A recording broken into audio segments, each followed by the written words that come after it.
like him because he has not disrespected my sport. I've been in it 50 years. He didn't disrespect. He went, he learned what he had to learn. He busted his backside.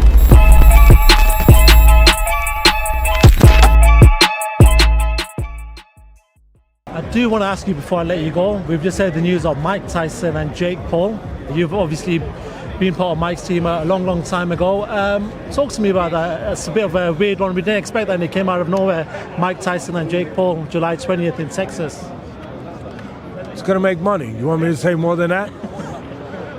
Is there a need to say more than that? Okay, let me ask you then. Did you feel like Jake Paul was going to stay around this long and be... You know, he's done bits in boxing. We know with Martin Serrano, he's got his own promotional company, that he was going to stick around and maybe make his name in the sport. I'm actually a fan of Jake Paul's, and I'll tell you why. The American dream. He had a vision, he had a belief. He went out there, he took all his YouTube, whatever you call those freaking things, all his YouTube followers. He went to a different platform, to a different arena. As I said, he had a vision for what he was going to do. And you know what?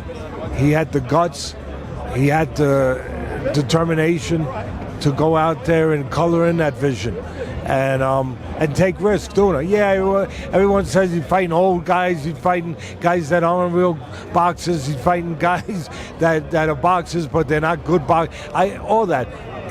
But he has taken risks. He's been in there with MMA guys that, like I said about Ngannou, you know, they might have been a little older at the time. They might not have been purely a striker. Obviously, they were UFC champions, but they were champions. They were fighters. There were guys that were in the atmosphere that Jake Paul had not been in. Jake Paul's been in it 3 years. They have been in it for 20 years, 15 years.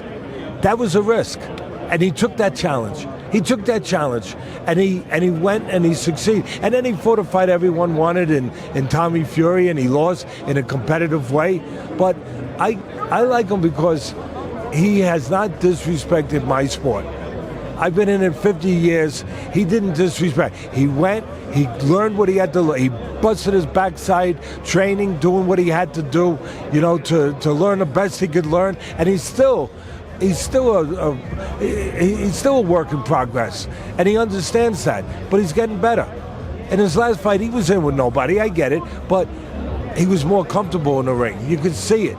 You know, he's seeing more in the ring, in that difficult cauldron, I call it, that furnace where guys that haven't been in it before, they get burnt up. He's not getting burnt up. He's not getting evaporated. Because he's doing his job, because he believes in what he's doing. He's a tough kid. You know, he's got a lot of pride. And again, he went about this business trying to learn the trade the right way. The right way. Not disrespecting it. And he's dedicated himself to it. He deserves what he's gotten. He's earned what he's gotten. And look, Mike Tyson, of course, has earned the right at this point in his life to make more money.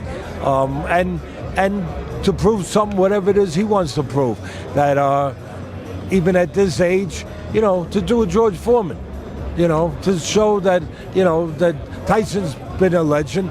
So now he's got a chance to show that all the older people out there, you know, you still can do it. George did it with cheeseburgers. I'll do it my own way. And I'll get in there with a guy and show that in Tyson's way, Tyson was brought up to respect the sport and to respect the history of the sport and the past champions. In his mind, I'm guessing, I don't know, I don't talk to him, but in his mind, he's probably thinking, no, this is for all the old timers, all the old champions. This is for the old school. I'm going to show that even at this age, a guy who wasn't in the game from the beginning, a guy who's not truly a fighter in his mind, is not going to beat a guy who was born to be a fighter, or who was brought up to be a fighter, who was brought through that journey.